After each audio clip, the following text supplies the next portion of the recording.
de assemblée nationale nañu dafa wuti xaalis. ñi jàpp ni gulet lu mel noonu di am président ak premier ministre voyagé ndo président ma nga ca Luanda. waaw xam nga li Khadim wax moom dama koy confirmer que ne erreur de communication am na. am na dans la mesure où. erreur de communication am na dans la mesure où. ni ñu def ba informer le voyage du président de la République Bassirou Diomaye Diakhar Faye mënoon nañu ko informer au même titre également les déplacements du premier ministre li muy éviter rek mooy que ne ku ci nekk di ci dem ci version boppam parce que boo xasee ba am version officielle da ngay tënku ci loolu maintenant ñi ma jaaxal kay ak ñi ma def ay ree mooy ñi nga xam ne dañoo jàpp ne ci yoonu voyage Ousmane Sonko bi yoon bu muy jaar pour ñenn ñi naan dafay daw ñenn ñi naan ku ci nekk di ci dem ak version boppam comme si xamuñu ki ñu koy jiiñ kan la réellement te je rappelle que dans un état démocratique nag dëgg la ni quand le président de la République n'est pas là premier ministre moom mooy assurer intérim parce que le président c'est le chef de l'État mais le premier ministre c'est lui qui gouverne ou qui mène les actions du gouvernement. Mais il n'y a, je pense, à ma connaissance, aucune loi boo xamante ne dafay tere des voyages simultanés en même temps parce que quand le chef de l'État n'est pas là et que le premier ministre n'est pas là je crois que il faut juste assurer l'intérim derrière te xam naa responsabilité boobu jël nañu ko entièrement. Maintenant dafa am loo xam ne xëy na manque d'information wala ñàkk lu nu yitteel ci réew mi ak lu nu def mooy tax on s'attarde souvent sur des choses qui sont réellement des détails insignifiants yoo xamante ne ça ne fait pas avancer réellement le débat à la limite peut-être la question aurait été de savoir qu'est-ce que le président de la République est allé faire dans son voyage et quel est l'intérêt bi nga xam ne moom moo laqatu ci voyage le premier ministre Ousmane Sonko ak ban njëriñ la mën a amal dëgg-dëgg Sénégal je crois qu'ils sont tous les deux conscients des questions de l'heure am nañu conscience également ci urgence yi nga xamante ne moom moo leen di xaar xëy na amaana seen déplacement yooyu ci dox ci urgence su réew mi ci la bokk maintenant comme je dis communication moom mooy base bu solide bu lépp surtout que ñoom am nañu appareil yoo xam ne mën na leen permettre ñu mën a communiquer largement ci li nekk nii di xew maintenant xam nga li tax muy jur coow mooy ne bu ñu ko defoon ci contexte boo xam ne nekkuñu di soulever ne que eux deux il y a un petit souci bu war a dox ci seen diggante les gens n'auraient peut-être pas prêté autant d'attention à cela mais xëy na li ñu génn ci le fait que ñu naan oui il y a un souci réel bu am ci seen diggante ñoom ñaar ce qui fait que bu ñoom ñaar kii jaar gauche kii jaar droite ñu àndandoo tukki te amul communication bu ko accompagner derrière nit ñi dañuy jàpp ne oui dafa am fil bu dagg te est-ce que réellement est-ce que amul fil bu dagg kon ci li nga xam ne moom moo am nii ci seen biir parce que communément lépp loo xam ne dañu ko daan def il y avait vraiment lu koy accompagner loo xam ne en termes d'information nit ñi dinañ ko am de solidement loolu nag pour man il faut corriger ces erreurs-là le plus rapidement possible la chance que ñoom bi ñu am mooy ni ceux qui ont véhiculé ces informations ne sont pas des personnes crédibles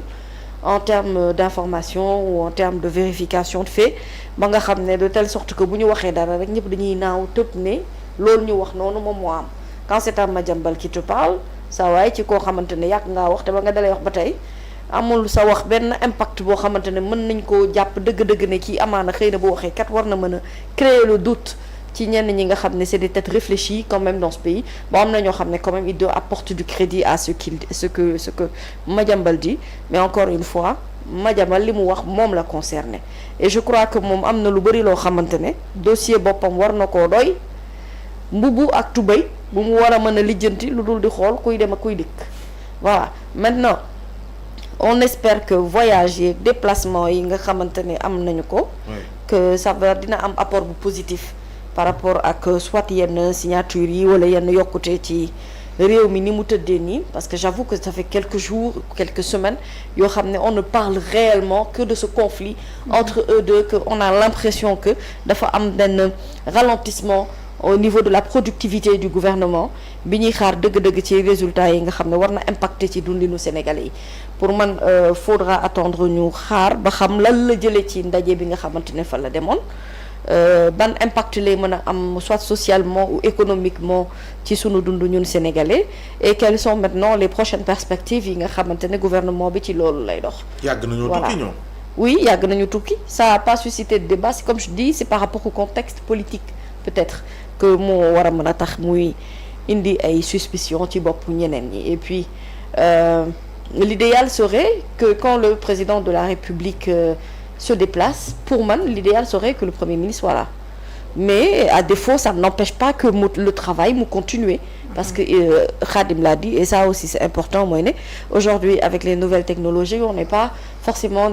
on n'a pas besoin d'être forcément en présentiel pour que li nga xam ne moom mooy résultats yi ñu ciy soxla yëpp ñu mën ko am on peut coordonner on peut faire le travail à distance ak yeneen yu ni mel mais bon ils sont sous les feux des projecteurs loolu moo tax bépp action bu ñu def c'est des actions épiées surtout nag des actions de Ousmane Sonko moom defe naa ne ku ko juróon yërëm ko jamono bi dëgg yàlla ku ko juróon yërëm ko parce que nit la boo xamante ne pas bu mu séq rek ku ci nekk am nga ci benn interprétation boo ciy def mais man li may seetlu rek mooy fulla ak fayda bi nekk ci moom dévouement bi nga xamante ne moom la am ci liggéeyal Sénégal te il le fait sans pour autant faire ni tambour ni trompette donc loolu moo tax xëy na mu jur jiixi jaaxa ci ñu bëri et je crois que moom il va rester éternellement une énigme pour beaucoup de personnes yoo xam ne mënuñu ko mettre ci benn cage à la limite c'est quelqu'un qui est très difficile à déchiffrer de par son calme de par également sa résistance parce que c'est quelqu'un d'assez résistant quand même nit koo xamante ne loo def rek am nañ luñ ciy wax bu la mayee boo amee kàttanu di continuer di wéyal sans pour autant du ñu lire ci sa expression faciale comme du ñu lire ci sa comportement lenn loo xam ne note de faiblesse la wala lu lay xaw a déranger la loolu dëgg-dëgg pour man dépassé na mayu yàlla sax c'est une force intérieure boo xamante ne am na ko et il est conscient de tout ce qu'il est en train de faire maintenant le travail du président Bassirou Diomaye comme du Premier ministre ne doit pas se limiter à eux deux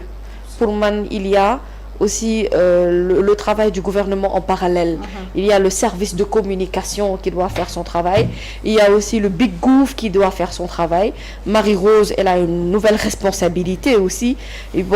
faut l'assumer pleinement. Il faut faire de telle sorte que Sénégalais fait fu ñu mënti nekk ñu am la bonne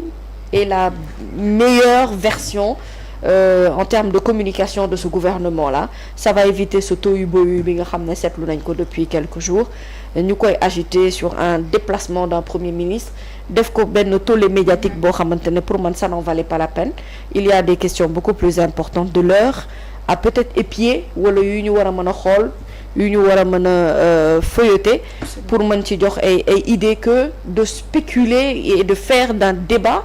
le déplacement d'un président de la République et d'un premier ministre dans un pays démocratique où on le sait le socle mu ngi reposer sur beaucoup de choses autant le président de l'Assemblée nationale que les autres ministres qui peuvent oui jouer le rôle d'intérim dans des situations pareilles pour man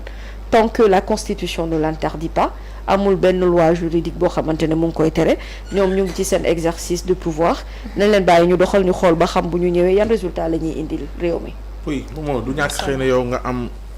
ay information au-delà de li El Malick Ndiaye wax ci déplacement wu kii di le premier ministre Ousmane Sonko ca Abu Dhabi. oui par rapport ak ñàkk a donné information bi man je dirais pas que peut-être erreur la mais dama gëm ne volontairement lañ ko def yëkkati sa micro comme ça dégg-dégg bi leer. dama gëm ne dañ ko def volontairement.